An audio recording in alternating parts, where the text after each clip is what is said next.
Welcome to LOA Today. Walt Thiessen and life coach Cindy Chavez here. Today is Wednesday, January the 9th, 2019. It is 8 a.m. New York time, 5 a.m. in Los Angeles, 1 p.m. in London, and in Sydney, Australia, it's midnight. But wherever you are in the world, thank you for tuning in. Regardless of whether you're listening to the live stream or the podcast recording, we are so glad that you are here to get your daily dose of happy, and we're going to do our very best to help supply that to you. We are continuing our discussion of our latest Neville Goddard book. Actually, the first Neville Goddard book we learned. The very first one he ever wrote, Your Faith is Your Fortune.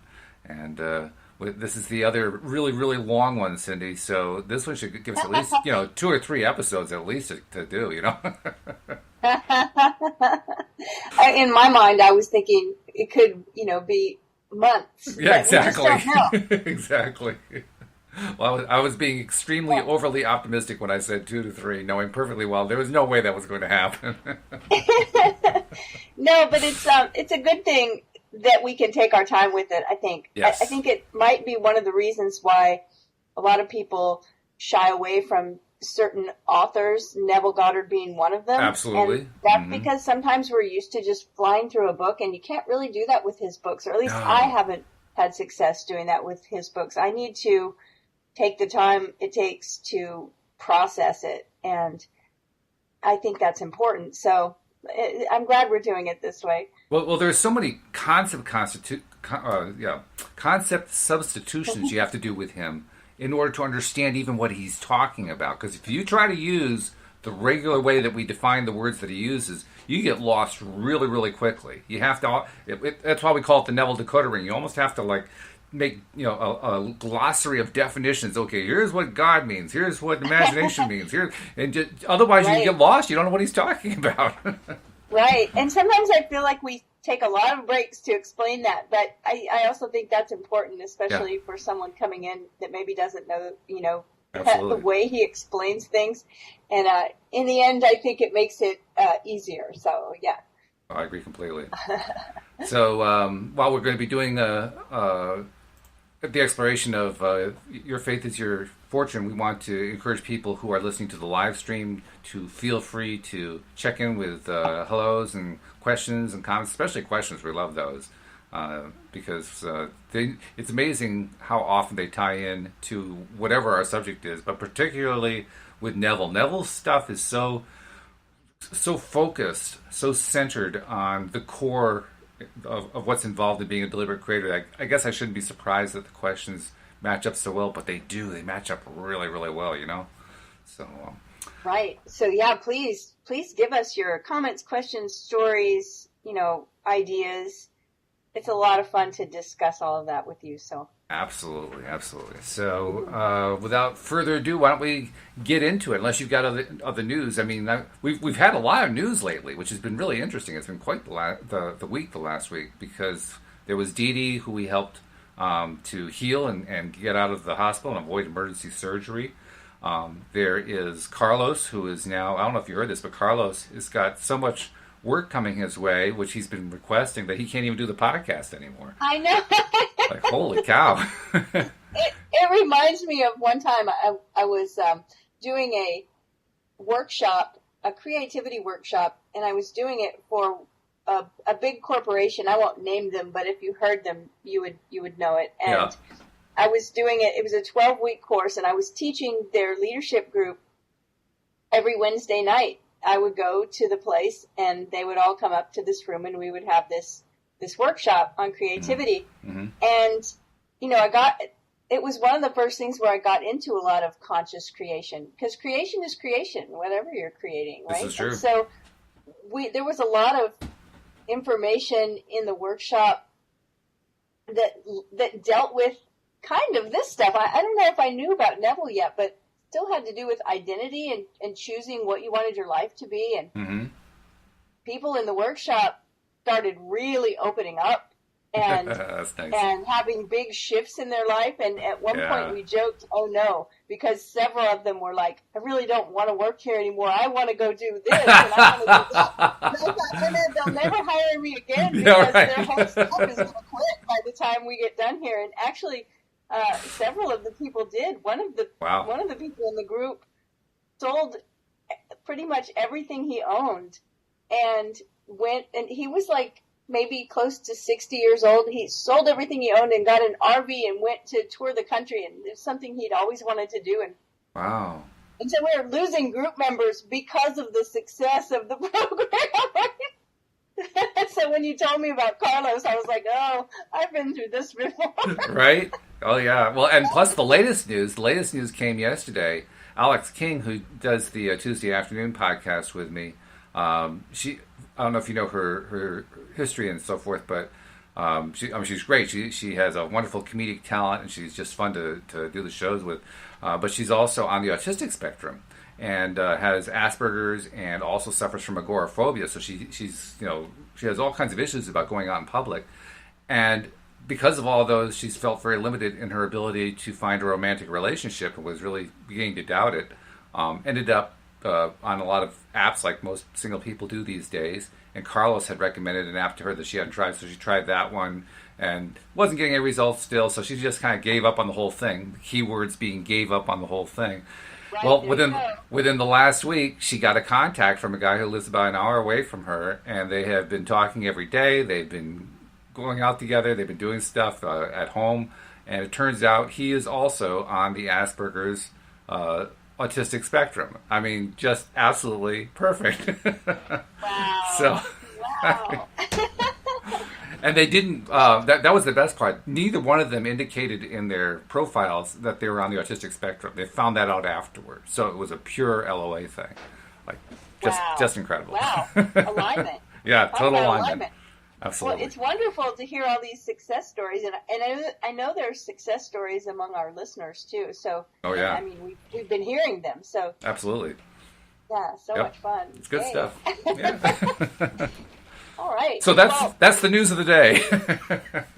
Good news. It's good news. It's nice to have some good news, right? Absolutely. Yeah, we need more of that. We need more. All right. Well, we left off yesterday.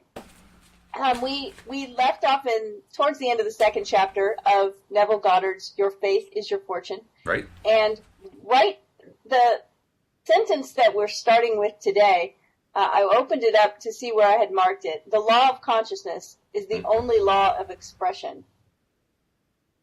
And something that I thought of when I read that, one of my very favorite astrologers, those of you that have known me for a while know that I am an astrology buff. I have an astrologer in my life that one time told me, go ahead and say you're an astrologer, because I always preface everything with, I'm not an astrologer. She said, no, you are. You need to go ahead and say it. But one of my favorite astrologers, Caroline Casey, she is an activist, and she has a list of what she calls visionary activism principles. And one of her principles, I actually wrote it on my desk blotter. It says, we only possess the power of an insight when we give it expression. Mm. And that's one of those things that with law of attraction is really important that we recognize, is that we can read these books and listen to podcasts, and we can take all this information in over and over and learn it all in our head. Mm-hmm. But it doesn't have any power until we give it expression, until we start living it. And so I remember one time I was searching for another book because I'm a voracious reader, and I had a very keen sense that my higher self was saying to me, you don't need another book right now. You need to put into practice whatever you read in the last book, right? Do the thing. Right. So when I read this morning, the law of consciousness is the only law of expression. I thought that was interesting. In other words, almost anything that we learn and express, it's some way connected to the law of consciousness. Yeah, I would say more specifically, in the context of what you're talking about here, you're not really expressing consciousness until you're expressing. That's literally what this thing is saying. If you're just in your head all the time, how conscious are you? Interesting question. Right. I mean, and the fact that it said it's the only law of expression. Yeah. It's like every other law that we have, it's not that they aren't valid, they are, But this one is the one where all of those other laws get expressed. Mm-hmm. This is where we put them into practice, is the law of consciousness. It is who we are being. Mm-hmm. So I think it's an important point to make. Neville says, consciousness is the way as well as the power which resurrects and expresses all that man will ever be conscious of being. Turn from the blindness of the uninitiated man who attempts to express and possess those qualities and things which he is not conscious of being and possessing, and be as the illumined mystic who decrees on the basis of this changeless law. Consciously claim yourself to be that which you seek. Appropriate the consciousness of that which you see, and you too will know the status of the true mystic as follows. I became conscious of being it. I am still conscious of being it. And I shall continue to be conscious of being it until that which I am conscious of being is perfectly expressed. Yes, I shall decree a thing, and it shall come to pass. The line turned from As the blindness. I was reading that, I was thinking about my friend telling me, no, go ahead and say you are an astrologer. Right? Yeah, right. Because see, in my consciousness, in my identity, I'm still at the place where I go, well, no, I'm studying that, but I'm not really an expert. Which is okay. It's okay, right? Well, you're resonating with me. You're resonating with me because that's what, for a long time, I've said here on the podcast. I'm not the expert. I bring in all the other experts. I learn from them, but as many have pointed out to me, you know this stuff pretty good, well.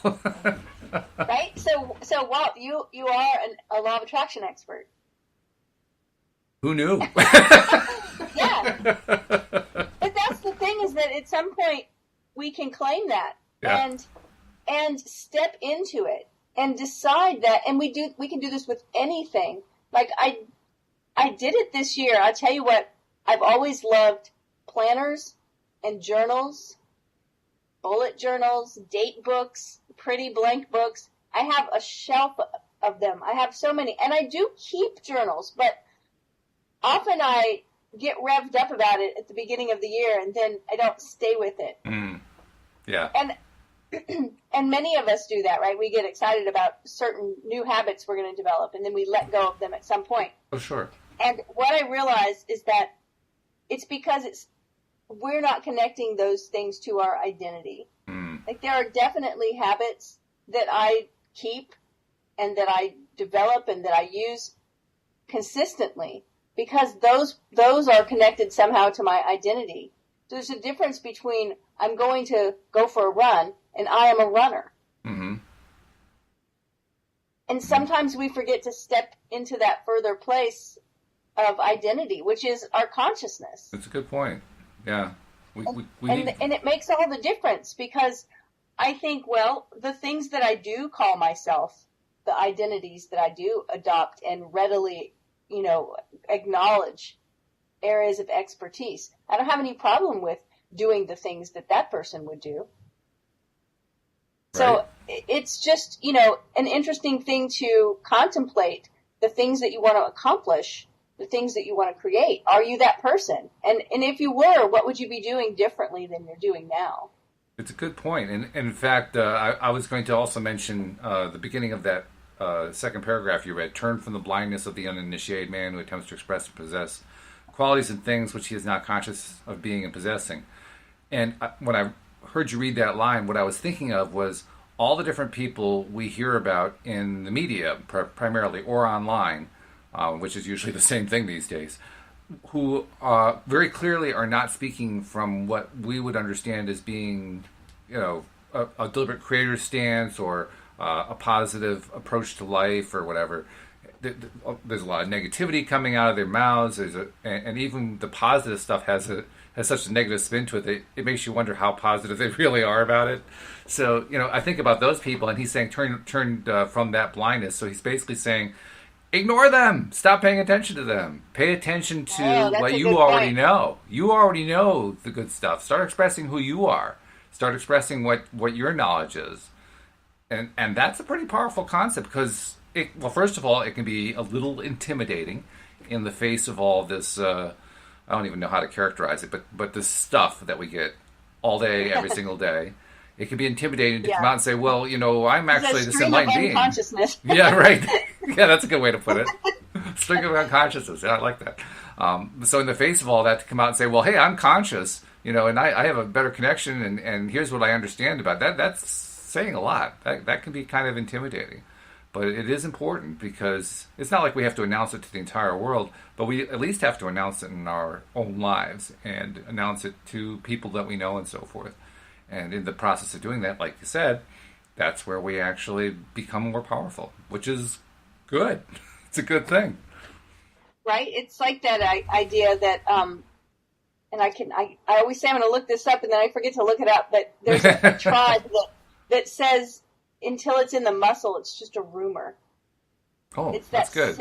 It's the same idea as that, we only possess the power of an insight when we give it expression. It's that we have to use these things. And so this is how you do that with consciousness, is that you go ahead and appropriate the consciousness of that person you want to be. You claim it. You say, this is who I am. And we can do it at any time. And then we begin to do the things that person would do. Yes. We assume the identity. Yep. Yeah. And that's Neville, right? Well, we are ready to move on to chapter 3. All right. Well, let's do it. Yeah. Right? Chapter 3 is called The Principle of Truth. Ye shall know the truth, and the truth shall make you free. Every time I hear that, I think about, I think it was Gloria Steinem that said, you shall know the truth and the truth shall make you free, but first it will piss you off. I think, there's actually a lot of truth in that statement, right? Because I know how many people, even with law of attraction, found out about the law of attraction and conscious creating and then thought, oh my goodness, you mean I've been doing this to myself this whole time? I created all this? And I think, there we go. So, or even on a more fundamental level, another way that you get pissed off with law of attraction is realizing you can't just put it out there. You got to let the stuff in. And that actually takes some attention and some work to do that. That'll kind of piss you off too. Like, oh, wait a minute, why does it have to be so difficult? The receiving muscles. Oh, my goodness. Oh. Right. We have to be willing to allow it. That seems like it'd be the easiest part, but it's really not for most of us, right? Yeah. It's like, why do I keep resisting the good stuff? And Abraham Hicks recognizes that. They've often talked about how people struggle the most with the receiving part. That is the most difficult step. And in many ways it is, because we're trained not to accept. We're trained not to receive. Yeah, it's true. We were talking about how we can get used to being better receivers in such every single day, receiving a compliment or receiving. I was yesterday at lunch with somebody, a dear friend of mine, and I went to put some money in, and it was so funny because she knows this stuff. So she's not going to be the person that says, "Oh no, don't," I'll pay for it. But it was funny because I just went to put some money in, and she said, "Are you sure?" That's good. Cracked me up. I was like, "Okay." I said, "Uh-huh," and she said, "Okay." And it was so funny. It was like I was watching this resistance try to happen, but she was also trying to not resist. And I love that so much. Hey, Siraj actually has a question for us. Actually, it's for you. I think it's more specifically for you. He says, I have one question. Whether we believe in the law of attraction or astrology, or are they both the same? That's the extent of his question. No, they're definitely not both the same. Mm-hmm. I believe that there are people that believe that practice them both or study them both or are interested in both of them. Those interest groups probably overlap, but definitely two different things. I have a practice of learning about what's going on with the planets and the stars and allowing that to inform some of my law of attraction practice, but you definitely don't have to know anything about that to practice law of attraction consciously. And of course, we know that everyone is practicing the law of attraction unconsciously, if not consciously. I mean, it's a law. So these things, it's like saying, do you practice gravity, right? So, That's right. I mean, it's going to affect us one way or the other. But when we can recognize how it works, then just like gravity, then we can use it to our advantage and do all kinds of fun things with that property. So It's kind of like that would saying, be my answer there. No, not the same thing. I like the idea of practicing gravity. I think it's funny because I think about things like, well, I'm going to practice keeping my feet on the ground today. Right. You just don't do that. I'm going to practice seeing if I drop an apple, will it fall to the ground? That's what I'm going to practice today. Right. It's like a physics class beginning. Okay. So I hope that answers your question. No, two different things. Oh, well, he actually added to the question. He says, what about tarot card reading? Well, that as well is not the same thing. There are a lot of people that practice one and not the other. I practice both. I like to use tarot as a personal growth tool because I think that the archetypal images involved, they tap something in us when we see them. And we can only ever express what's going on within ourself, and we tap into our own experience and our own, inner knowledge and wisdom. So we can use anything as an oracle. It doesn't have to be a tarot card, but those things bring us to a place of contemplation where we can tap into our creative side and allow ourselves to receive messages that maybe we wouldn't take the time to figure out otherwise. So those are both practices that I enjoy, but they're definitely not necessary for law of attraction at all. I agree with you. In fact, Suraj, to give you the contrasting viewpoint, I don't really do any of those things myself.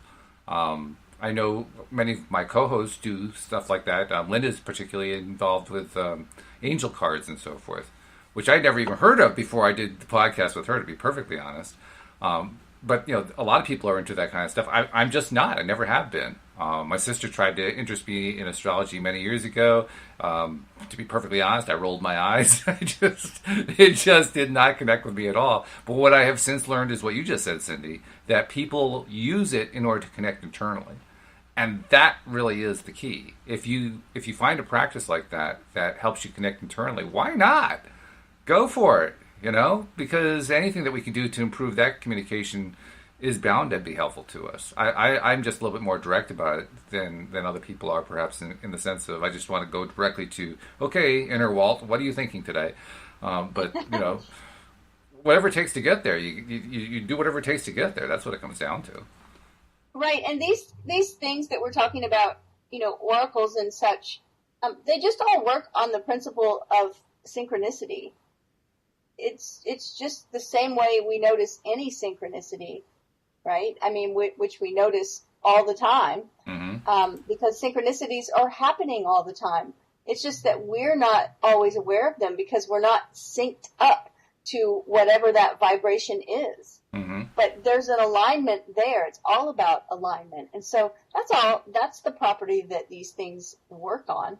And it gets our attention. And I think it's fun and delightful. And, it's something I enjoy. That's why I do it. Not because it is mandatory, not because it is, necessary for law of attraction. There's only a connection if you practice both things. In fact, with these things, with all of them, including law of attraction, I am always mindful of what Joel told me one time. He told me a story about a friend of his who I think is a psychotherapist or a psychiatrist or something like that, who's extremely, extremely skeptical about all this stuff. And one day he decided he was going to try to argue Joel out of paying attention to all this nonsense, law of attraction and deliberate creator and all that kind of stuff. And after this, going back and forth, and it got kind of heated after a while, his friend said to him, well, Joel, I mean, what you have to understand is these things, they're just in your mind. And Joel says, well, it may be in my mind, but, I found that they actually work in my life. And it's worked in the lives of my clients and so forth. So it really is, valuable stuff. And his friend said, yeah, but you don't seem to understand. The only reason this stuff works is because you believe it does. And Joel said, exactly. I love it. It's so true. So Exactly. if tarot works for you, then it works for you because you believe it does. If astrology works for you, it works for you because you believe it does. If numerology works for you, it works for you because you believe it does. Right. If you are a deliberate creator because you believe you're a deliberate creator, then you are. Right, exactly. That's the thing. If you have no interest in it, then, follow your curiosity and find what interests you. Yeah. And then that thing, whatever it is, it could be music or sports or art or whatever it is that you're gardening, I don't know, that thing will begin to work in synchronicity with your law of attraction practice. Right, exactly. Yeah. Because that's how we're made. So, yeah, it was a great question. It is a good question. Really good question. So. All right, so let's see what Neville has to say in chapter 3. Yep. Neville says, the truth that sets man free is the knowledge that his consciousness is the resurrection and the life, that his consciousness both resurrects and makes alive all that he is conscious of being. I gotta give him credit, by the way. This is one of the few times where he actually includes his definition in the same sentence where he hit you with a phrase that you thought meant something else. That's good. Right? Right. Maybe this is like Neville 101. Yeah, right. Apart from consciousness, there is neither resurrection nor life. When man gives up his belief in a God apart from himself and begins to recognize his awareness of being to be God, as did Jesus and the prophets, he will transform his world with the realization, I and my Father are one, but my Father is greater than I. He will know that his consciousness is God, and that which he is conscious of being is the Son, bearing witness of God the Father. The conceiver and the conception are one, but the conceiver is greater than his conception. Before Abraham was, I am. And of course, Neville's speaking of the biblical Abraham, not Abraham Hicks. Right. Abraham Hicks comes after Neville, not before. Yes, I was aware of being before I became aware of being man, and in that day, when I shall cease to be conscious of being man, I shall still be conscious of being. The consciousness of being is not dependent upon being anything. Now, that's a really interesting statement, right? It is, yeah. We read something like that yesterday about formlessness. And somebody was asking yesterday on the podcast about ideas such as the soul and the spirit. And we were talking about the idea that consciousness is. It's not dependent upon being a specific thing. It's formless. It just is. But that it is the power and the energy that creates everything. Mm-hmm. Neville goes on to say, it preceded all conceptions of itself and shall be when all conceptions of itself shall cease to be. And I want to point something else out about consciousness, too, because we learned at the end of the last chapter that in addition to what you just said, consciousness is also dependent on its own expression. So yes. we have to keep that part in mind as we're thinking about what he's saying here, that the consciousness of being is not dependent upon being anything. That he specifically just a moment ago reminded us that it is directly tied into expression. Exactly. And that comes back to what he says here. I am the beginning and the end. Mm-hmm. It's going to have to express itself. Right. Because it is, right? Yes. He says that is all things or conceptions of myself begin and end in me, but I, the formless awareness, remain forever. We were talking about the idea that our body isn't going to last forever, but our consciousness is eternal. Mm-hmm. Which sounds like what he's speaking about here when he says all things are conceptions of myself begin and end in me, but I, the formless awareness, remain forever. Mm-hmm. Jesus discovered this glorious truth and declared himself to be one with God, not the God that man had fashioned, for he never recognized such a God. Jesus found God to be his awareness of being, and so told man that the kingdom of God and heaven were within. when That's it's an recorded. interesting phrase, by the way. Jesus found God to be his awareness of being. Interesting phrase, awareness of being. It's another. It's an equivalence, I guess, to consciousness, although it also includes the expression component. But awareness of being, most people don't necessarily think about connecting to or contacting or understanding God as awareness of being. That's another Neville concept, I think, that kind of goes a little bit beyond what traditional religion teaches. Right, and Neville says that Jesus found God to be his awareness of being, and so told man that the kingdom of God and heaven were within. Mm-hmm. Exactly. Yeah. And I think about everything we learned in Law of Attraction. I mean, this is exactly, we might not have heard it this way before, but it is exactly what we're learning. We're learning that we are the creator, that we have the power to create our own life experience. Exactly. Right? Yes. Yeah, that's the hardest part, but that is the big part that all this leads up to. Because what better way is there to express than to be a creator? Neville says when it is recorded that Jesus left the world and went to his Father, he was received up into heaven, it is simply stating that he turned his attention from the world of the senses and rose in consciousness to that level which he desired to express. There he remained until he became one with the consciousness to which he ascended. When he returned to the world of man, he could act with the positive assurance of that which he was conscious of being, a state of consciousness no one but himself felt or knew that he possessed. Man who is ignorant of this everlasting law of expression looks upon such happenings as miracles. Yeah. So again, Neville does not take these verses literally, but he explains them in a way that's metaphorically metaphysical, very nebulous and esoteric. Yeah, no kidding. Right? But they're all expressions. That's the part that I'm loving here. They're all expressions. That's my big takeaway for the day. They're all expressions. To rise in consciousness to the level of the thing desired, and to remain there until such level becomes your nature, is the way of all seeming miracles. And if I be lifted up, I shall draw all men unto me.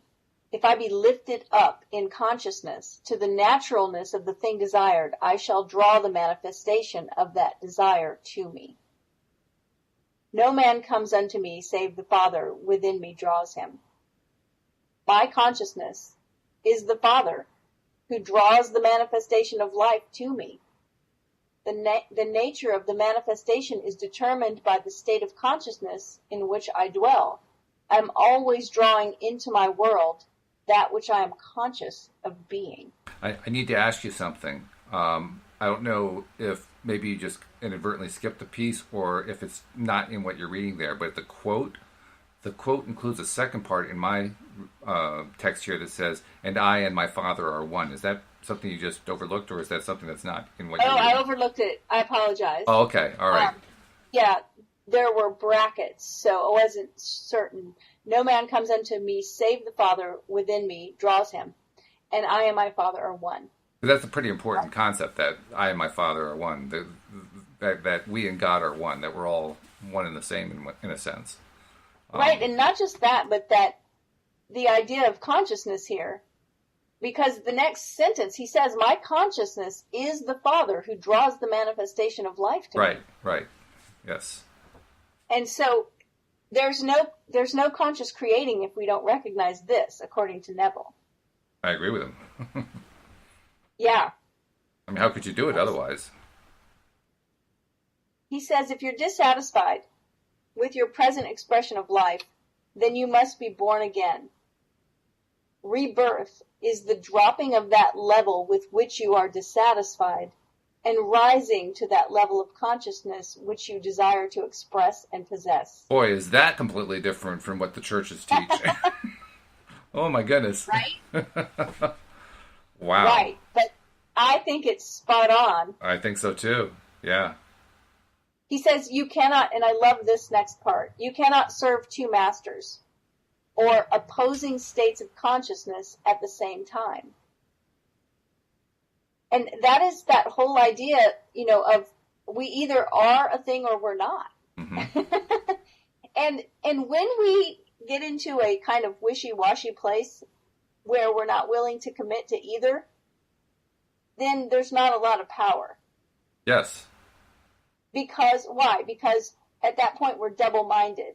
Well, that's an interesting point, because without commitment, you really can't believe.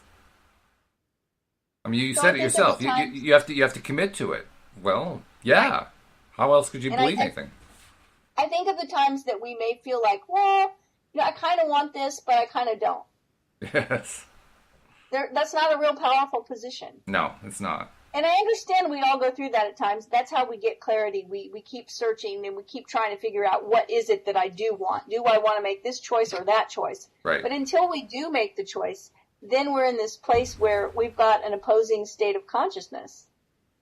And we can't commit to either one. Mm-hmm. And until we can commit, we're not going to have the power of expression. Yep. Neville says, taking your attention from one state and placing it upon the other, you die to the one from which you've taken it, and you live and express the one which you are united. And that, to me, that's just a picture of commitment. It is. It's when I say that, okay, I used the example before, and I'm not a runner and I don't run, so it's funny that I used that example, right? But if I'm going to do any kind of physical exercise, it's usually going to be yoga or Tai Chi or something like that. Mm-hmm. But I think about it now because where I live, even though it's the beginning of the year, it's been in the 70s. So this past weekend, there were runners out everywhere. So many more runners than we ever see, right? It's like the first week of January and everyone is out running. Right, right. And so if I decide what a runner does, and we're all going to have our own little scenario about that, right? But if, to me, a real runner, someone who's a committed runner, if they go to bed early so they can get good sleep, and they get up early, and maybe they eat particular healthy foods, and they buy clothes that they can wear when they're out running, there's that I am-ness to that. I am a runner. Mm-hmm. But then there's the person that's not a runner and doesn't claim to be a runner, but decides they want to run. Mm-hmm. And they're in that place of, well, I'm not really a runner. That's why I just run in these regular clothes, and I don't have good running shoes. And this is why, well, a lot of times I stay up way too late, and then I can't wake up early and get out there. Because it's not part of who they consider themselves to be. Mm-hmm. Yeah. It's like amazing what happens when we shift into that place and we decide I am whatever. I am a runner, I'm a writer, I'm a painter, I'm a podcaster, whatever it is. I'm an expert, I do this. This is who I am. I'm stepping into that consciousness. Miracles start happening. That's true. Yeah, they do. And that's what happens when we take our attention from one state and place it on the other, and we make this choice. No, I really want to be this. It's different than I really want to do this. That's an interesting point. The doing just happens. Yeah. The doing happens because of who you're being. Mm-hmm. Right? Right. The doing follows the being rather than the other way around. So Neville says, man cannot see how it would be possible to express that which he desires to be by so simple a law as acquiring the consciousness of the thing desired. The reason for this lack of faith on the part of man is that he looks at the desired state through the consciousness of his present limitations. Therefore, he naturally sees it as impossible of accomplishment. One of the first things man must realize is that it is impossible in dealing with this spiritual law of consciousness to put new wine into old bottles or new patches on old garments. That is, you cannot take any part of the present consciousness into the new state. For the state sought is complete in itself and needs no patching. Every level of consciousness automatically expresses itself. To rise to the level of any state is to automatically become that state in expression. But in order to rise to the level that you are not now expressing, you must completely drop the consciousness with which you are now identified. I need to interrupt you. I want to go back to the end of that previous paragraph. Every level of consciousness automatically expresses itself. Mm-hmm. I'm thinking about the fact that he's previously in the last the last chapter he made the point that it isn't consciousness until there's expression going on. But now he's saying consciousness automatically expresses itself. I'm thinking, well, that's an interesting thing to say. So, well, what I think's interesting is that he says every level of consciousness. Every level, yeah.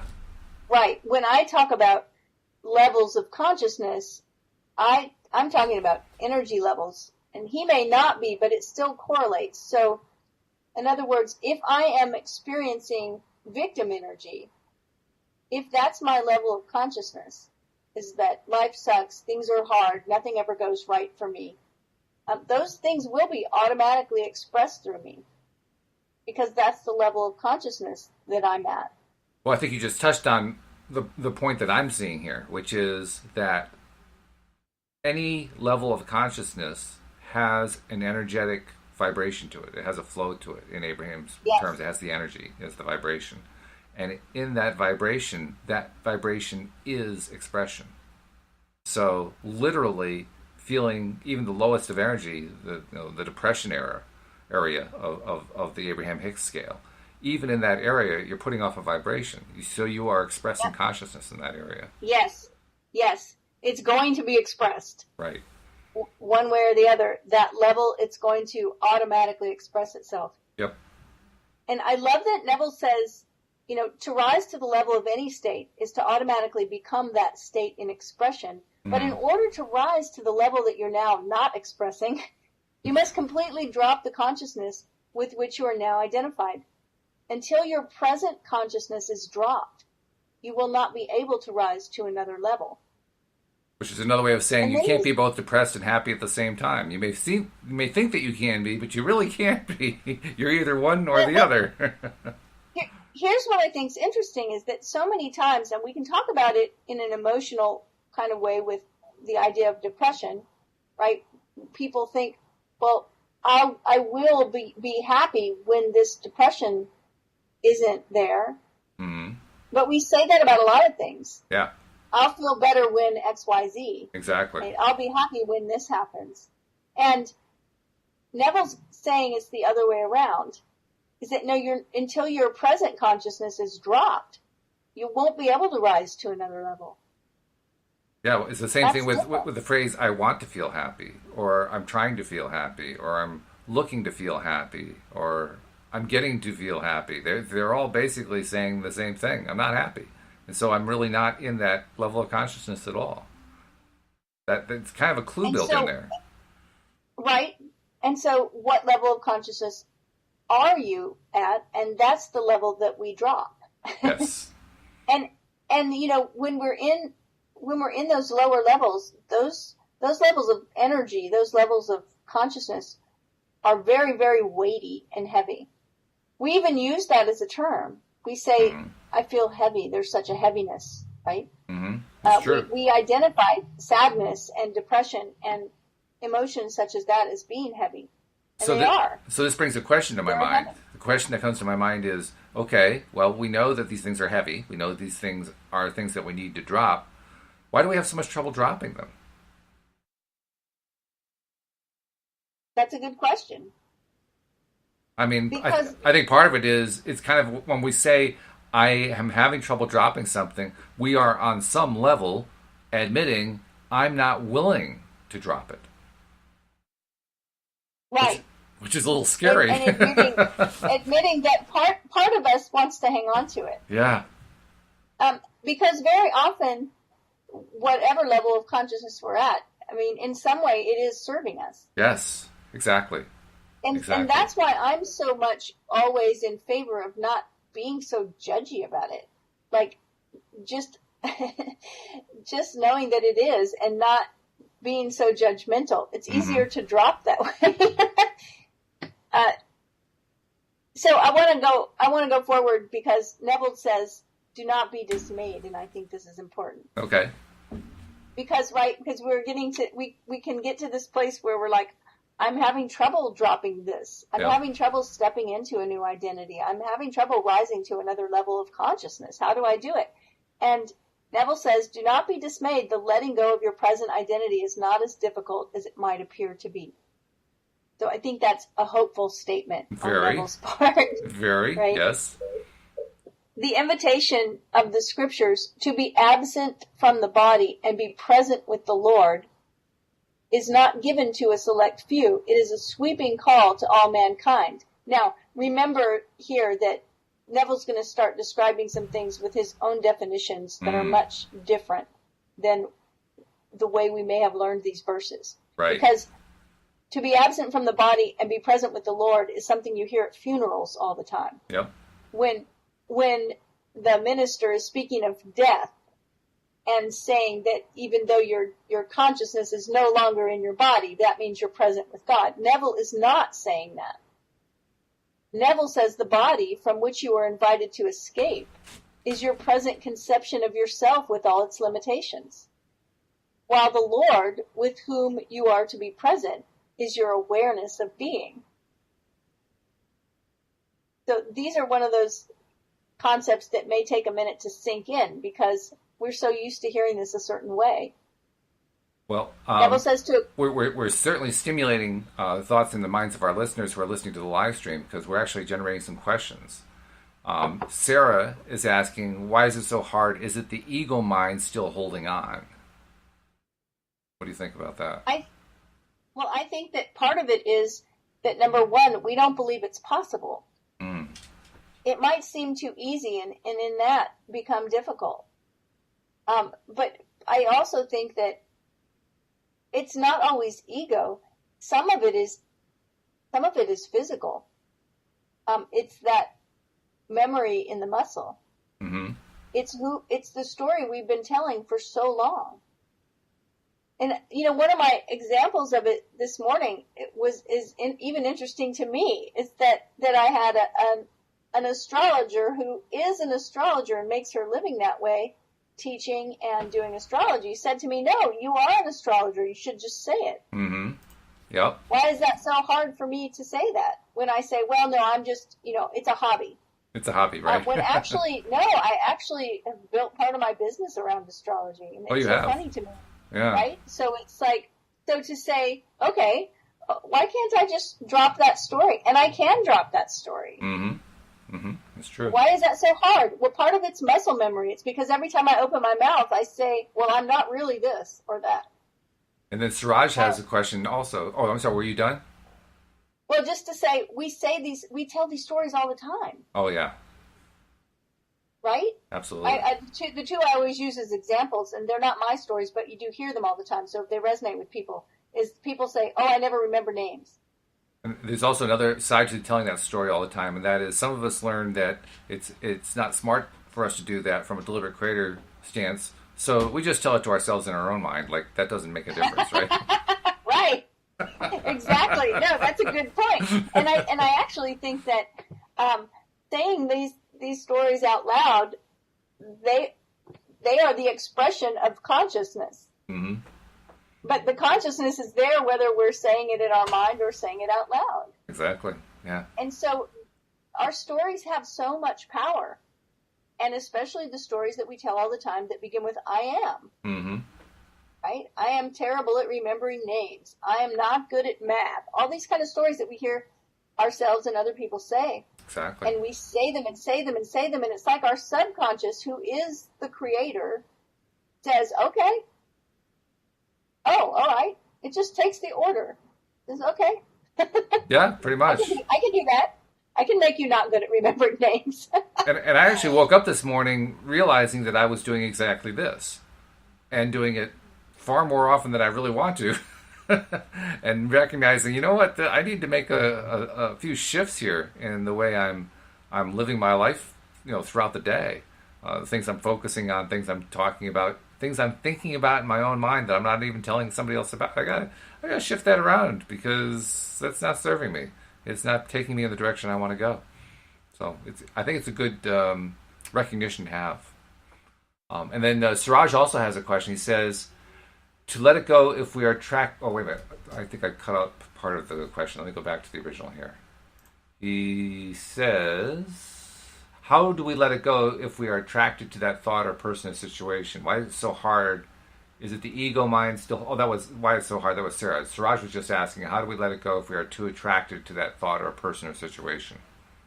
Well, I think that what we're going to read next from Neville is the actual how-to. Okay. It's the instruction. His first instruction. He says, to accomplish this seemingly impossible feat, you take your attention away from your problem and place it upon just being. You say silently but feelingly, I am. Do not condition this awareness, but continue declaring quietly, I am.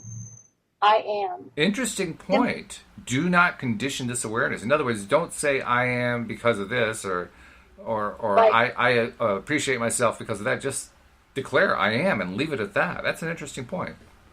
Yep.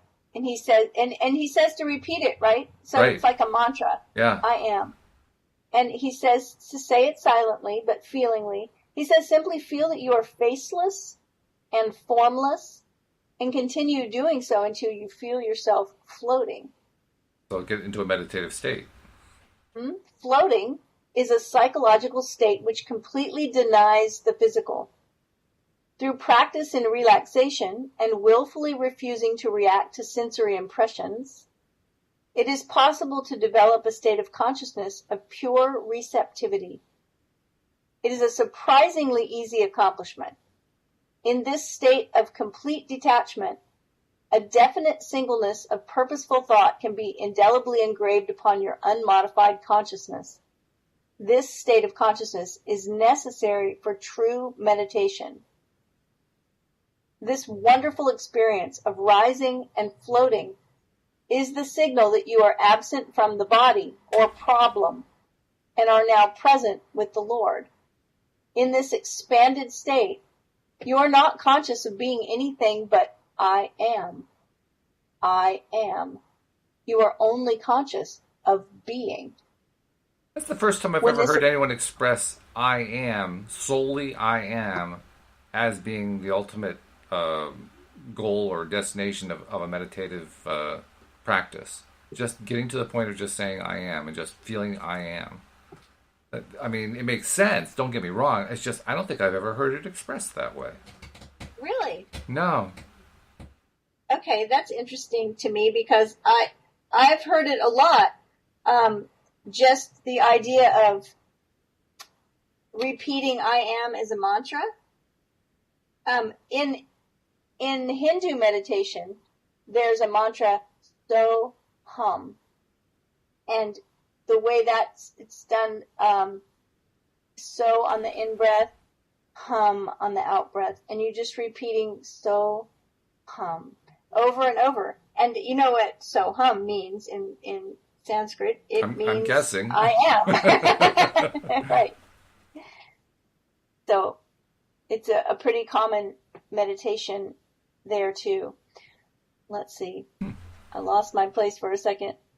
I think I often wondered that about some of these meditation mantras because all the mantras that I ever heard about, initially anyway, were all from Hindu or another language that I didn't know.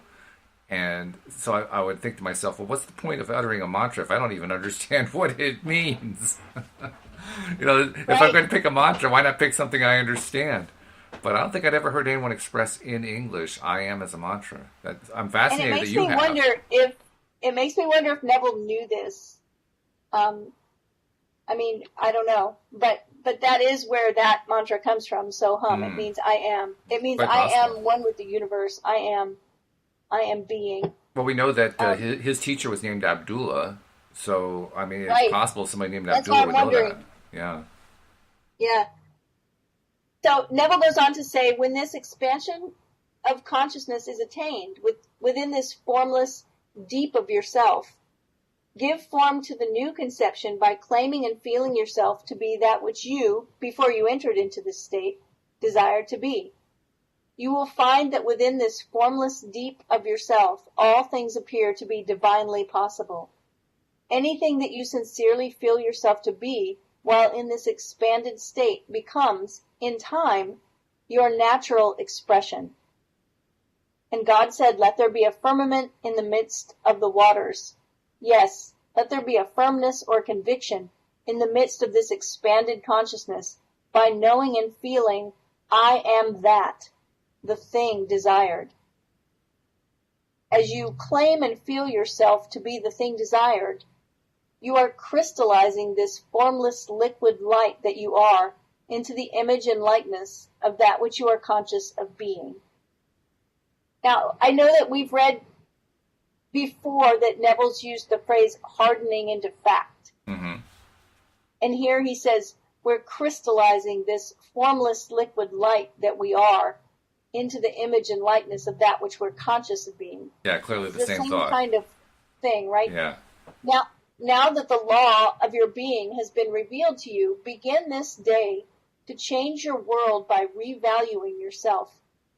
Too long has man held to the belief that he is born of sorrow and must work out his salvation by the sweat of his brow. God is impersonal and no respecter of persons. So long as man continues to walk in this belief of sorrow, so long will he walk in a world of sorrow and confusion, for the world in its every detail is man's consciousness crystallized. Okay, we got to go back. That sentence, God is impersonal and no respecter of persons. So this clearly requires the Neville decoder ring. Okay, so what he is saying is that this isn't just, and we talked about this last week, all of this power, all of this creative ability, it's not just for some chosen few. It's in all of us. It's not just for some of us. It's available to everyone. So that's what he means by impersonal and no respecter of persons. Right, and this is interesting too, is that, we've talked about this before. We get to choose how we use it. Mm-hmm. And whether we're conscious of it or not, it's still a law. Mm-hmm. And Neville says, so long as man continues to walk in this belief of sorrow, so long will he walk in a world of sorrow and confusion. For the world in its every detail is man's consciousness crystallized. So when he says God is impersonal and no respecter of persons, he's basically saying that it applies to everyone, which makes this, in my mind, a really strange phrasing. Because if it applies to everyone, why would you say it's no respecter of persons? That's the way I would look at it. It's like, well, it's a respecter of all persons, isn't it? But that's not the way he chooses to express it. He expresses it as, no, God is impersonal and no respecter of persons. It's almost like he's saying, don't pay attention to certain persons who claim some sort of jurisdiction over you or something like that. Well, it's not saying that there's no respect. It's saying that there's no kind of worldly respect, right? Like we have respect on different levels for different people because they have degrees or titles. Credentials. And Neville's making the point that it isn't so with this.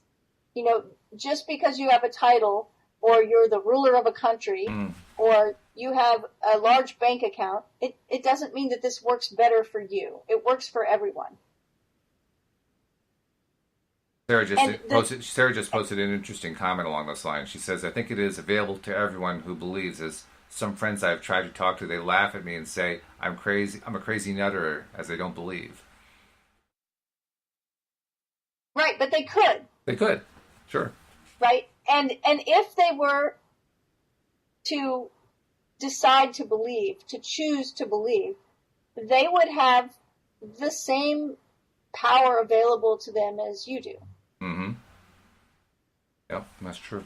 And yet, if they continue to have a belief of, that life is hard, right, and that they're having to work it all out by the sweat of their brow, then that's what they'll experience. That's true. And that's the point that Neville is making. Well, we've run out of time to continue with the chapter for this hour, but fortunately we get to do another hour this afternoon, you and I. I like Wednesdays because we get to do 2 hours in one day. So we'll just pick up this one and we'll do the next one as well, the Humsiki chapter. That's an interesting title all by itself. So that's our task for, 7 hours from now. So I want to, first of all, thank you, Cindy. This has been great. I love your insights on this stuff. It really helps me a lot. I'm sure it helps our listeners too. And I look forward to talking to you again later this afternoon. I will be back. And we want to invite our listeners as well to come back next time because you're a key reason why we do this. And that's why we want you back every time here we do when we do your Daily Dose of Happy here on LOA Today. Goodbye, everybody.